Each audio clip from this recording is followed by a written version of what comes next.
นี่อาหารเราก็ได้ใส่ในเรียบร้อยแล้วพยายามมองนะเพราะว่าคุณลุงได้มาใส่มองไว้โอ้ที่ดึงไหลแต่เขาได้นกอีกตัวหนึ่งแล้วเนาะแต่เมื่อกี้เนี่ยลุงเขาไม่ได้ให้นกทุกคนครับนกทุก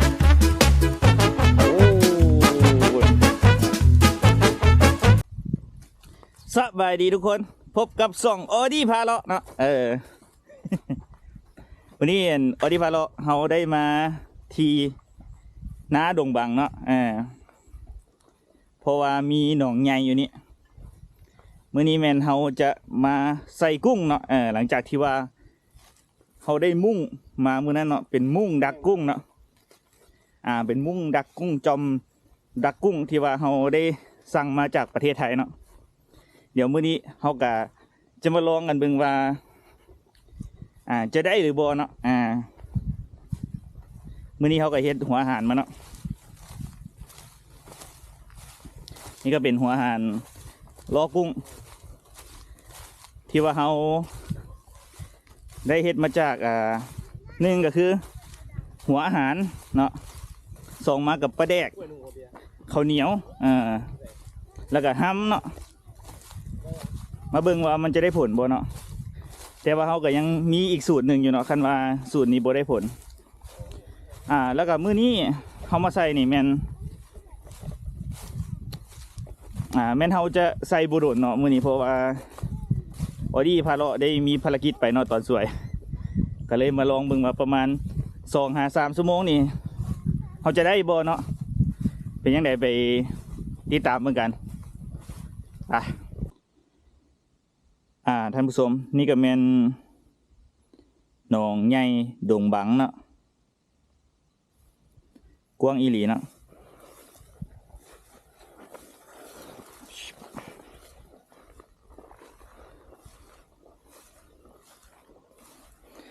ถ้าน้ำแห้งนี่เขาก็สามารถมาหากี้ได้เนาะหอยกี้ก็จะมีหลายเหือนเนาะ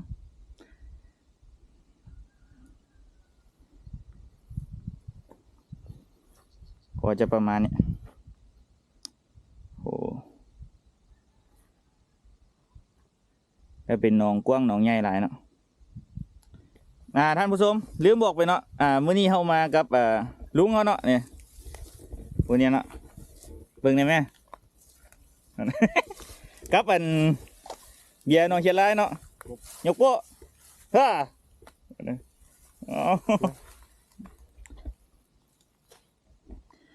โอเคเนาะเดี๋ยวเขาไปเกี่ยมไส้กันเลยไปตอนนี้ลุงเขาก็ลงไปไส้ก่อนแล้วเนาะ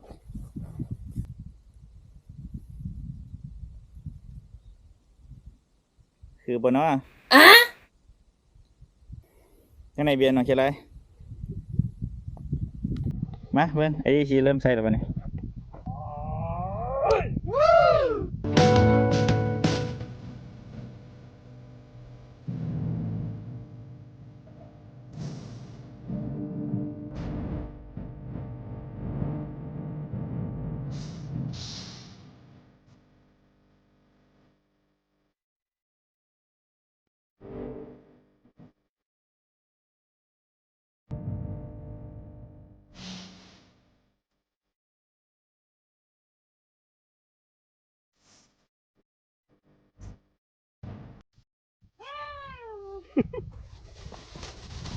อันนี้ก็เป็นหัวอาหารที่เราจะมาใส่เมื่อนี้ท่านผู้ชมนี่เป็นประมาณนี้ข้าวเหนียว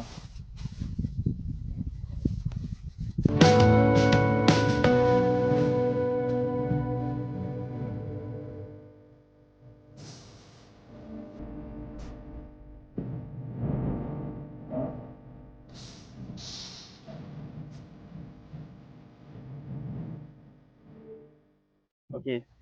ประมาณ4 ก้อนเนาะเดี๋ยวว่าเขาไปยุ่นกันเลยไปอันนี้อาหารเขาก็ได้ใส่เป็นไงปิดเรียบร้อยแล้วเนาะไปเบียร์น้องเชียร์ไรไป อ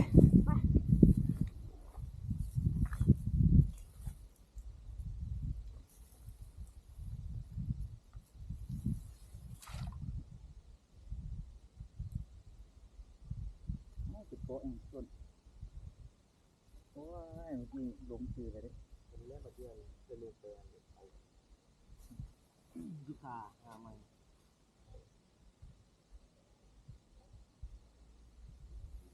ท่านผู้ชมตอนนี้เขาก็ถือว่าได้โยนมุ้งดักกุ้งลงไปแล้วเนาะแล้วเขาได้เอาเสือกมัดใส่หญ้าไว้เดี๋ยวเขามาเบิ่งเนาะประมาณ2 หรือ 3 ชั่วโมงเขาจะมากวดเบิ่งเนาะว่าเขาจะได้หรือบ่ได้เนาะบีได้ไปถ่ายติดตามกันเดี๋ยวนี้ลุงเขาก็ได้วางมุ้งดักกุ้งไปแล้วเนาะ2 มุ้งเหลือมุ้งสุดท้ายเนาะ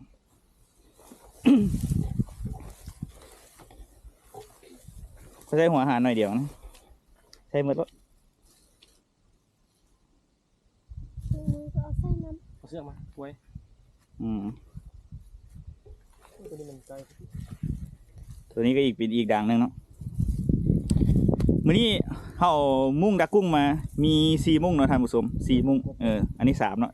4 มุ้งเนาะแต่ว่ามุ้งเขานี่ตามที่ออดี้ได้รีวิวไปเนาะคลิปเมื่อกี้เนี่ยก็คือเขามีตัวที่มีหู6 หู2 อันแล้วก็มี8 หูอันนึงแล้วก็อีกตัวนึง10 หูเนาะก็คือตัวออดี้ใส่เมื่อกี้เนี่ยเดี๋ยวมีแต่ว่าเขาไปถ่ายติดตามกันเนาะว่าเขาจะได้บ่ตัวนี้ประมาณ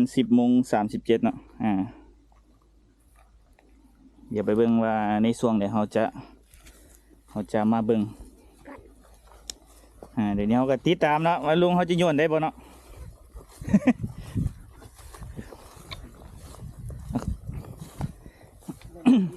โยนกันใกล้บ่อนั่นบัวนะ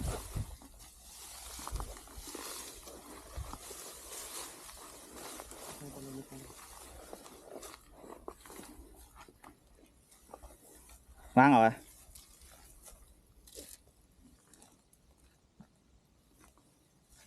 เจ้าดึกไปทั้งข้างไม่เห็นหมุนไปทั้งข้างก็ได้เรียบร้อยตื่นมันมีหนองน้อยอยู่กันตอนนี้เขาก็ถือว่าได้โยนลงไปเรียบร้อยแล้วลุงเขาเดี๋ยวมัดไว้เนาะเดี๋ยวเขามากวดเบิ่งอีกประมาณ2 ชั่วโมงตามออดี้คือเนาะว่า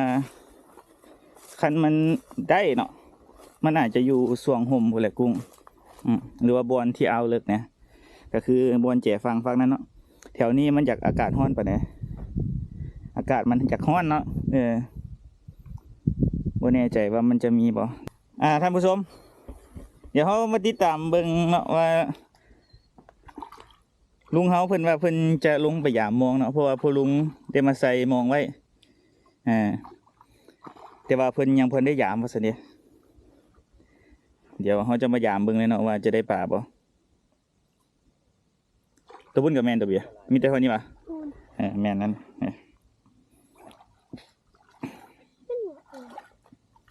มอง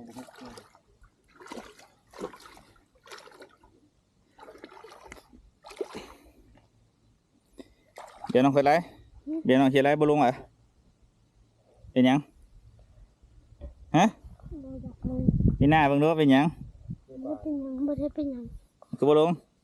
อยากลงย้อนว่ามันย้อนตายเดี๋ยวน้ำปลาอย่าง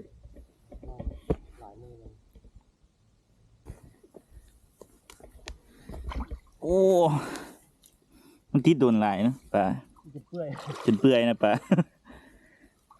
แล้วอันนั้นโดนเราเบียร์แล้วกลางมองโดนเรา2 ทิศแล้วโอ้ขนาดบ่เอามันก็เน่าแล้วเนาะคุณนะเรียบร้อยแล้วเนาะตัวนี้บ่เหลือแล้วปลาแดกละเอาเห็ดปลาแดกละเลือกได้แต่ว่ามันมีขอบของมันตัวลุง บ่ลงซะวะขันป่ามันติดเนาะขันว่าเขาใส่มองไว้จังทิศก็2 ทิศมา2 ทิศมันก็ชี้เรืออย่างปลามันก็เป็นปลาแดกไปเลยเนาะ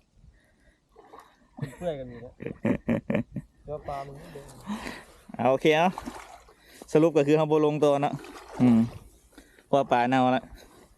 มีได้ให้พ่อลุงให้แม่ป้าเพิ่นมายำเอามากู้เอาเนาะเบียร์เนาะไปเดี๋ยวเขาขึ้นไปเลาะเบิ้งนกยิงนกเนาะวันนี้ จะฟัง ท่านผู้ชมตอนนี้แมนเฮาได้มาถ่ายิงนกเนาะหลังจากที่ว่าเฮาเอามุ้งไปใส่เนาะไปใส่เพื่อน มุ้งดักกุ้งไปใส่ดักกุ้งหั่นแหละดักกุ้งกับปลาน้อยเนาะเฮาก็ใส่เป็นที่เรียบร้อยละสีดังแล้วตอนนี้เฮาได้มาเปิดลำโพงเนาะก็คือเอาลำโพงมาเปิดล่อนกแล้วเฮาสิยิงนกเนาะตอนนี้เฮาก็มารีอยู่ ห้อยใส่ วางไว้แถวกอไผ่ตั้งตีนบ่ได้ไว้ตั้งถึงเลยมันบ่มีอันห้อยมาเบิ่งเนาะว่านกจะมาบ่เนาะมาตอนนี้เฮาก็พากันรีอยู่น้ำฟุมน้ำยานี่แหละอยู่บอนนาเฮานี่แหละเนาะที่ว่ามันใกล้กับบอนต้นหมอกต้นไม้เฮาเดี๋ยวเฮามาถามเบิ่งเนาะตอนนี้ลุงเฮาก็เตรียมตัวมีห้อยละ บ่ได้นี่เปิดเสียงก็ดี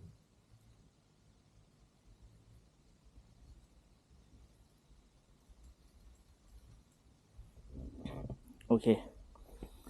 เดี๋ยวไปถามเบิ่งกันเนาะ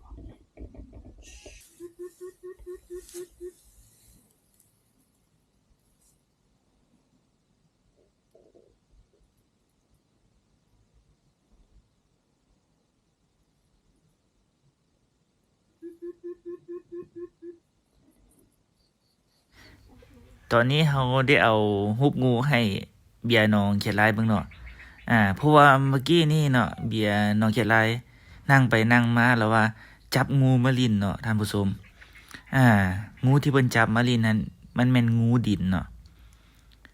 จะเป็นลักษณะคล้ายๆขี้กระเดือนเนาะแต่ว่าตัวใหญ่ก่อนแล้วก็มีลิ้นพร้อมเนาะสามารถแลบลิ้นได้แต่ว่าเพิ่นบ่ฮู้เนาะเพิ่นจับมาลิ้นเสร็จเพิ่นว่ามันไต่ไปตามมือเกี่ยวตามมือเนาะแล้วก็แลบลิ้นพร้อมว่าซั่นแลบ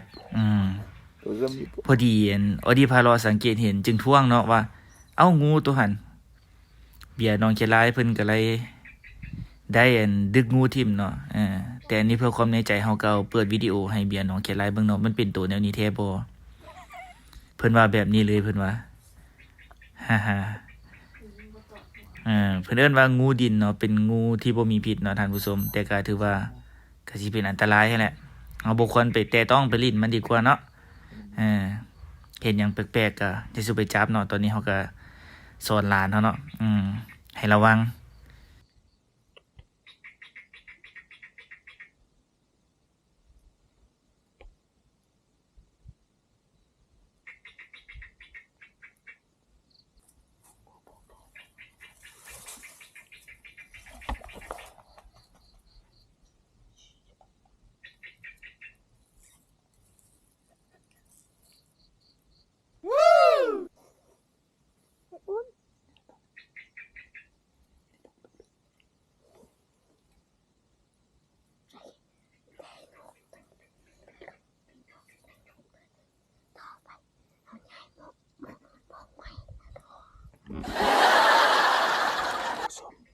ตอนนี้เฮาก็ถือว่าเฮาได้ตัวนึงมาตอนนี้เฮาย้ายบอนแล้วเนาะ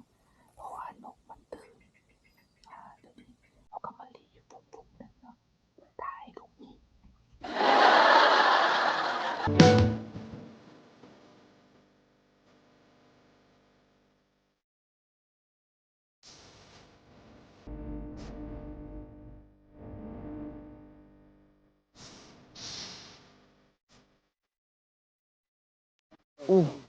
สบายดีท่านผู้ชมเขาได้นกอีกตัวหนึ่งแล้วเนาะแต่เมื่อกี้เนี่ยลุงเขายิงได้ยกนกกดตัวใหญ่เนาะเดี๋ยวไปเบิ่งตอนนี้นกกดที่ว่าเขายิงได้เนาะมันข้างอยู่ถึงต้นไม้เนาะเอาเบียร์ไว้ตัวใหญ่เนาะตัวใหญ่โอเคเดี๋ยวลุงเขากำลังต่อยมันลงมาเนาะเห็นปะ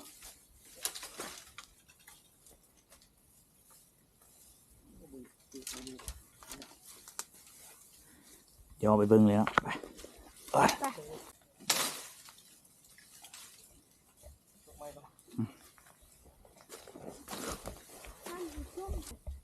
ผู้ใดใจว่ากล้องเห็นโมท่านผู้ชมดำครึ่งมึกเลยเทิงหมดนกกดตัวใหญ่เนาะคือตัวใกล้เลย คันมาเบิ่งมี ซ้ำไหนซ้ำตัวไก่ปะ ซ้ำนิดนึง ซ้ำไหนนึง ซ้ำไก่น้อยเหรอ ซ้ำก็ใหญ่ ตอนนี้ข้างอยู่ถึงเนาะ ตายคาที่เลยเนาะมันเจ็บแล้วเนาะ2 ลูกแตก ตัวนี้ลุงเฮาไปซอกไม้มาเนาะท่านผู้ชมเพื่อจะมาต่อยเพราะว่านก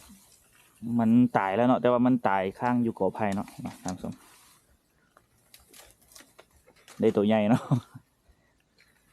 เขาได้นกน้อยอีก2 ตัวเนาะนกน้อยเขาเอ้ยนกอย่างนูนกขอนเหลืองสิวะนกขอดเหลืองก็คือเขาเดี๋ยวให้เบิ่งเนาะนี่ประมาณนี้นกขอดเหลืองเนาะประมาณนี้แต่บ่ฮู้ว่าทางประเทศไทยหรือทางอื่นเนาะเคินเอิ้นว่าจังไดไปฮู้ก็บอกกันเด้เนาะท่านผู้ชมเขาได้2 ตัวเนาะแล้วก็นกกดอีกตัวหนึงอยู่ถึงเนาะลุงเฮามันเอาไม้ต่อยเอา เอ้า โอเค ใครเข้ามา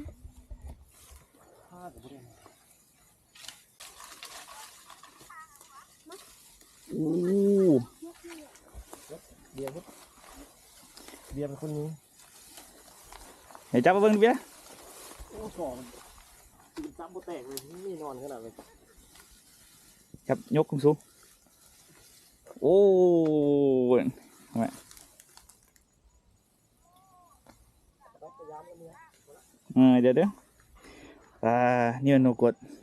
ใช่เบิ่งตัวใหญ่เนาะโอ้ตัวใหญ่เด้เนาะซ้ำไก่น้อยเนาะไก่รุ่นกลางไก่น้อย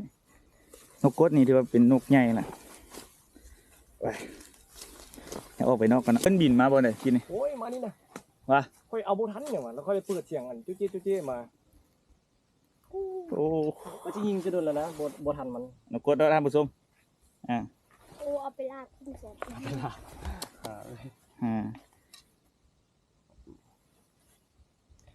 ประมาณนี้เนาะนกกดท่านผู้ชมถือว่าตัวใหญ่เดิมเนาะซ้ำไก่น้อย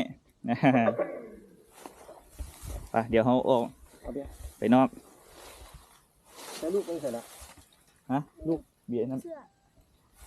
เอาไปเลย เอาไปพี่วัน ก็ได้นะ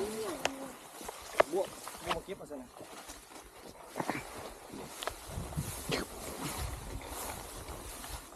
โอ้ยมาเมื่อกี้นี่ลุงเฮาเพิ่นได้เปิดเพลงเนาะเปิดเสียงนกเอาแต่ว่าเฮามานั่งถ่ายนี่เนาะกี้นี่ได้ยินเสียงตั้มมาหนึ่งเฮาก็เพิ่นว่าเรียบร้อยแล้วนะเฮาก็ไปเบิ่งก็ได้อีหลีเนาะ ตุ้ยเหรอ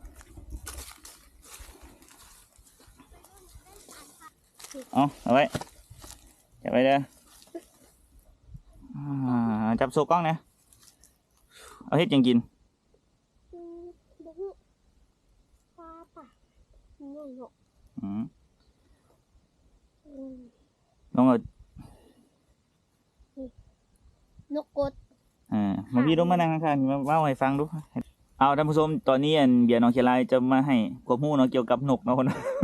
เอาอันนี้นกหยังเนาะ อันนี้นกหยังเนาะ เอาก็จะถามมันก็บอกเพื่อนในนกหยัง อันนี้นกหยัง ตอบเพิ่น ตอบเพื่อน นกกด อันนี้คือนกกดเหรอสิ อันนี้คือนกกด นกกดปืนแดง นกกดปืกแดง นี่นกเป็นลายเหรอ อยู่หนองเชียงราย อยู่น้องเชียร์ไลมันบอกเขาจะเอาไปเฮ็ดหยัง เอาไปลาบ ลาบแซ่บ แซ่บ ใช้อีก2ตัวเลยใช่ไหมเอาสู้ได้ไหม โซ่ไว้ทุกตัวนะโซ่ไว้ทุกตัวนะ นกหยังอันนั้น นก นกคอดเหลือง นกขอดเหลือง นกคอดเหลืองได้นกคอดเหลือง2 ตัวกับนกกดใหญ่ตัวหนึ่งเนาะเอาผู้ใดเป็นคนนั่น ยิงได้ เยอะนกเป็นลายเลย ลุง ผู้ใดลุงอยู่ไสชี้ไปเบิ่งลุงอยู่ไส ทางนั้นนี่ ทางคนนี้ว่ะ ไปเดี๋ยวเขาฮอดเวลาแล้วเพราะแล้วตัวนี้แล้วเขาก็สิไปยามเบิ่ง นก ฮะ อย่ามึง ยามเบิ่งกุ้งกุ้งกับปลาแหละเนาะยามเบิ่งนกเนี่ยนะ เอาโอเคไป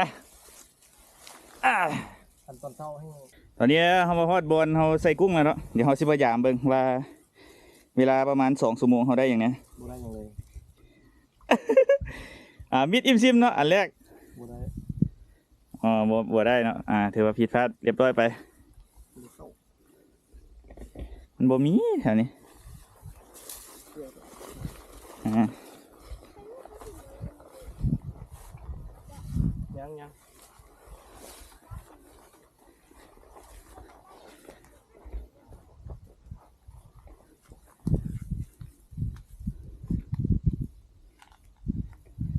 เดี๋ยวเขามาเบิ่ง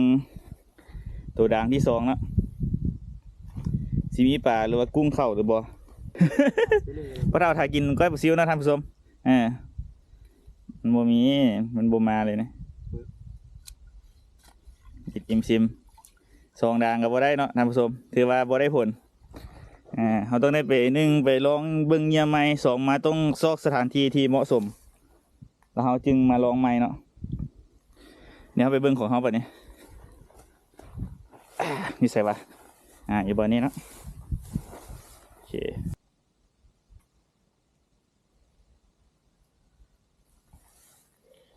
ดึงขึ้นมาแล้วเนาะมิดอินซิมเนาะ จิ้ม มิดอินซิมเอาขึ้นมา มันบ่มีแถวนี้ ตัวที่ตัวสุดท้ายมีบน มิดอิ่มซิม มิดอินซิมเหลือแต่หัวอาหารได้เลย บ่ได้เนาะบ่ได้สองละ ถาม สามกับบ่ได้คือกันเนาะเบิ่งจากสภาพเนาะ ก็ได้เหมือนกัน ถือว่าเขามาลองมื้อนี้แม่นบ่ได้เนาะท่านผู้ชมเนาะเดี๋ยวเขาต้องเบิ่งเท่าหน้าเนาะต้องได้เฮ็ดอาหารมาดีๆใส่ปลาแดกมันหอมใส่หำใส่หยังดีๆเนาะอันนี้เป็นข้าวเป็นหยังมาเนาะแล้วบวกกับเขาบวกกับเขาเอาไว้บุดเดียวนี่เนาะประมาณชั่วโมงไป2 ชั่วโมงนี่มันก็เลยบ่มีโอเคเดี๋ยวเอาไปเมี่ยนกันเลยเนาะ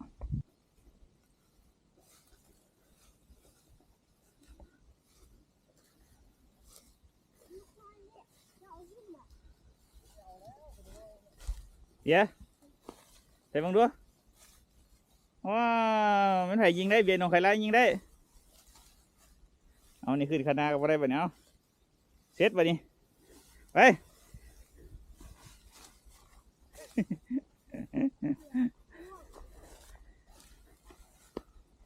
ขั้นที่สองให้ลูกรถตามลูกรถตัวนี้ ท่านผู้ชมถือว่าแล้วเป็นที่เห็นห้อยเนาะเมื่อกี้นี่ที่ว่าเขามาใส่กุ้งเนาะแล้วก็มายิงนกเนาะเขาสิได้ขอจบคลิปสำนี้เนาะก่อนที่จบคลิปเขาก็จะมาสรุปให้ฟังเนาะ ทุกวันนี้ตั้งใจมาเอากุ้งกันแหละมาลองเบิ่งเนาะว่ามันจะได้บ่แต่ว่าบ่ได้จักตัวเลยเนาะปลาก็บ่เข้าเลยบ่แน่ใจว่าเป็นย้อนอาหารหรือว่า เป็นย้อนบอลที่เขาไปใส่มันบ่มีเนาะมื้อนี้เอาที่พาเราไปใส่ก็ไปใส่บอลที่ว่ามันค่อนข้างแดดแน่นะเพราะว่าเขายังบ่กล้าไปใส่บอลนั้นฟักแก่หัวอย่างซื่อนะเพราะว่าเขาต้องการอยากลองเบิ่งซื่อเนาะท่านผู้ชมว่ามันสิมีผลสิได้แท้บ่เนาะแต่ก็คือเห็นเนาะบ่ได้เนาะมื้อนี้บ่ได้สีด่างบ่ได้ทั้งสีด่างเด้มีแต่เป็นสุดหน้าเนาะเอาที่พาเราจะได้เฮ็ดอาหารมาใหม่แล้วก็ไปซอกบอลที่ว่ามันมีพวกปลาน้อยไปอย่างเนาะแล้วลองไปลองเบิ่งบอลนั้นเนาะโอเคเอาว่าสิได้ขอจบสำนี้เนาะเพราะว่ากุ้งก็บ่ได้ แต่ว่าได้นกเนาะโอเคคุณผู้ชมฝากติดตามกันเด้อส่งออดี้พาเลาะเนาะฝากคอมเมนต์ฝากกดไลค์เนาะขอลาไปก่อนสำหรับคลิปนี้บ๊ายบาย